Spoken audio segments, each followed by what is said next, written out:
देखिए, भारत को स्वतंत्र हुए, भारत को आज़ाद हुए, भारत को अंग्रेज़ों से छुटकारा पाए हुए 75 साल हो चले हैं। 75 साल में हमारे देश के जो लोग हैं आज तक भी आत्मनिर्भर नहीं हो सके, आज तक अपनी सोच नहीं बदल सके। ना समाज बदला, ना सोच बदली, ना देश बदला। अभी आजकल चल रहा है कि जो रोड सेफ्टी जो है नेशनल डे के रूप में सारे भारतवर्ष में जो मनाया जाता है, सारे इंडिया में मनाया जाता है कि लोगों को सिखाया जाए कि कैसे हमने चलना है सड़कों पर, कैसे गाड़ी चलानी है। बड़े अफसोस की बात है कि जहाँ पर जो लॉ बनाने वाले हैं या जो लॉ को लागू करने वाले हैं या जिन पर लॉ जो लागू होता है, जो कानून लागू होता है, आज तक उनको कुछ पता नहीं है।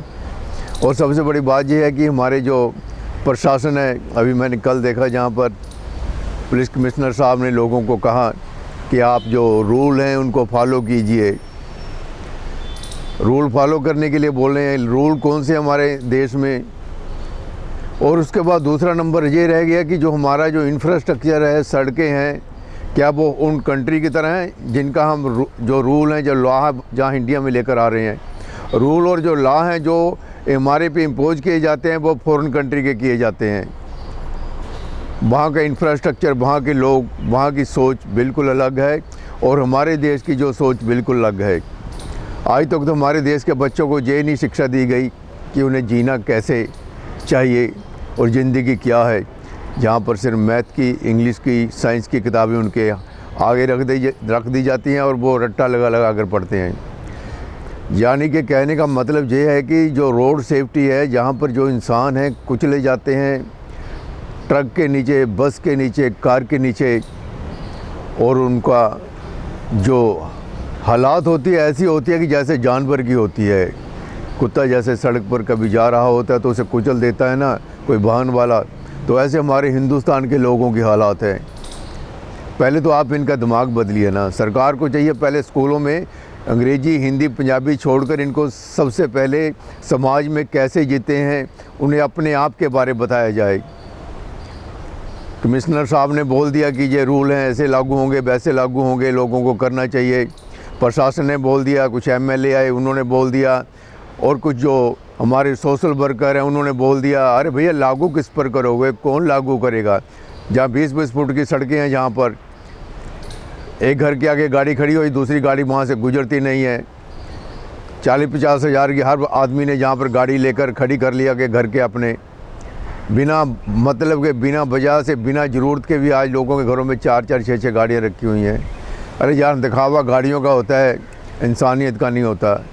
और जहाँ पर हम कहते हैं कि रूल जो लोग फॉलो करने वाले हैं वही रूलों को तोड़ते हैं। जो नेता लोग हैं, जो पुलिस प्रशासन है या कोई अफसर लोग हैं, उन्हीं के जो बच्चे हैं वही रूल को तोड़ते हैं। आम जो नागरिक हैं उनको क्या लेना, उनको तो रोटी रोजी की पड़ी रहती है। लेकिन जिनके घरदानी होते हैं ना, वही ज़्यादा चलाते हैं, वही ज़्यादा ड्रामेबाजी करते हैं, वही रैश ड्राइविंग करते हैं, वही हूटर लगाते हैं, वही प्रेशर हॉर्न लगाते हैं। आम आदमी नहीं लगाता। और या फिर जो लोफर होते हैं, या जो कहते हैं कि हमारी जो पॉलिटिकल लिंक हैं, या हमारे जो अफसर लोग हैं, या पुलिस वाले हैं, वाकई में वो लोग यानी कि मस्ती करते हैं या जो रूल को वायलेट करते हैं। नहीं तो आम आदमी जो है उनको तो ज़रूरत ही नहीं है। बाकी पढ़ाई लिखाई कहाँ गई है? ये नौजवान जो लड़के कहाँ पढ़ कर आए हैं? पहले तो इनके पर अपना सर्वे किया जाए कि जो बच्चे पढ़ कर आए हैं, जो प्रेशर हॉर्न लगाकर घूमते हैं या हूटर लगाकर घूमते हैं, और जब एक्सीडेंट होता है उस पर कितनी की जानी के इंस्पेक्शन होती है, उस पर कितनी की जाँच होती है कि ये एक्सीडेंट क्यों हुआ, किस वजह से हुआ। इसके बारे एक वाहन आया, कुचल कर चला गया। आज मैंने सुबह अखबार में पढ़ा कि एक जीजा और साली जो जा रहे थे मोटरसाइकिल पर, उसको अज्ञात वाहन, पता नहीं चला कौन सा वाहन है, कुचल के चला गया।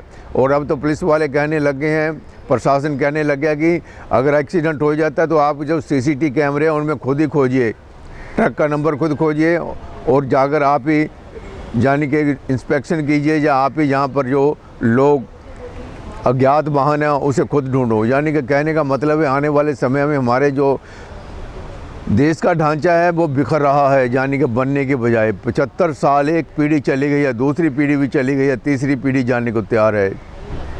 लोग कह देते हैं हमारी पहली पीढ़ी, दूसरी पीढ़ी, तीसरी पीढ़ी अब ये दुकान पर काम कर रही है, ये बिजनेस कर रही है लेकिन 3 पीढ़ियों में आज तक हम नहीं अपने आप को देश पर चलना नहीं सिखाया, लोगों को पार्किंग करना नहीं सिखाया। अभी कहता मैं कुछ लोग होते हैं स्कूटर 15 फुट की 10 फुट की गली होती है, उसमें स्कूटर खड़ा करते कहते अभी आया 1 मिनट में, उसका 1 मिनट 15 मिनट का होता है, उतने वक्त में जाम लग जाता है।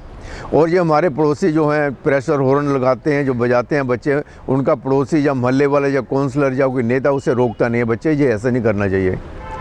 जब हम किसी को रोकते नहीं हैं, हम किसी को समझाते नहीं हैं, और हमारा पुलिस जो प्रशासन है, जो हमारे लोग हैं या जो दूसरे लोग हैं जो ये चाहते हैं कि हमारा देश सुधरे, तो उन्हें सबसे पहले प्रशासन को एक नंबर देना होगा, कंप्लेंट नंबर देना होगा, जहाँ पर कोई प्रेशर हॉर्न बजाता है या कोई गलत काम करता है, गलत पार्किंग करता है, फ़ौरन वहाँ पुलिस पहुँचे, तभी ये जो थोड़ा बहुत सुधार हो सकता है। उसके बाद दूसरा नंबर रह गया कि ये लोग जो हमारे पड़ोस में किसी ने प्रेशर हॉर्न लगा लिया या रैश ड्राइविंग करता है, तो उसको समझाना चाहिए, मोहल्ले वालों को समझाना चाहिए, गली वालों को समझाना चाहिए, उसके रिश्तेदारों को समझाना चाहिए। अगर नहीं समझता तो ऐसा कंप्लेंट नंबर होना चाहिए जिस पर हम ये कह सकें कि ये बच्चा सुधरता नहीं है, इसको समझाया जाए या उसका ड्राइविंग लाइसेंस कैंसिल किया जाए।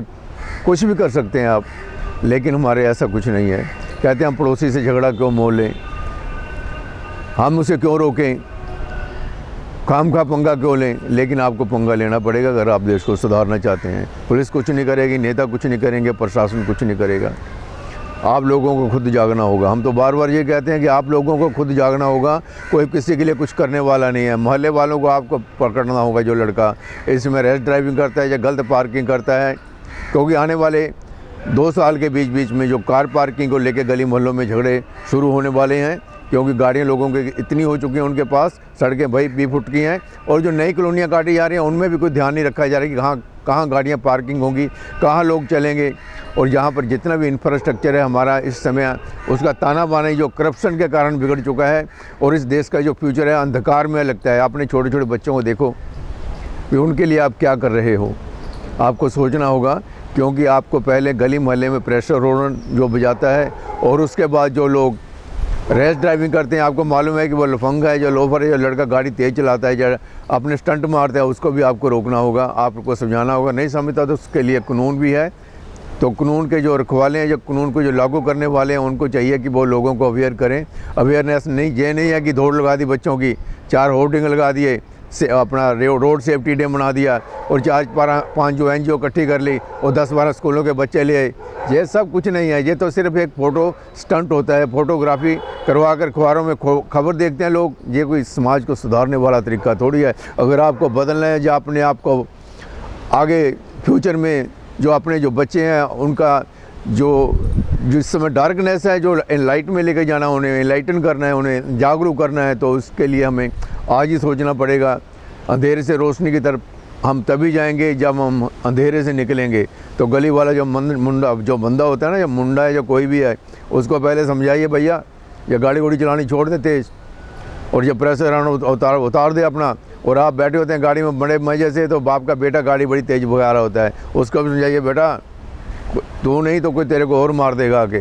सोचना होगा इसके बारे, सोचना होगा। अगर नहीं सोचोगे तो ये जो रोड सेफ्टी डे है वहीं के वहीं धरे रह जाएंगे। और जो बच्चे बाहर जा रहे हैं इसीलिए जा रहे हैं कि हमारा सिस्टम नहीं है, सिस्टम को बदलना होगा, नहीं तो आने वाले समय में नौजवान चले जाएंगे, बुजुर्ग लोग इंडिया में रह जाएंगे। श्रीपाल शर्मा के साथ कैमरामैन दलजीत।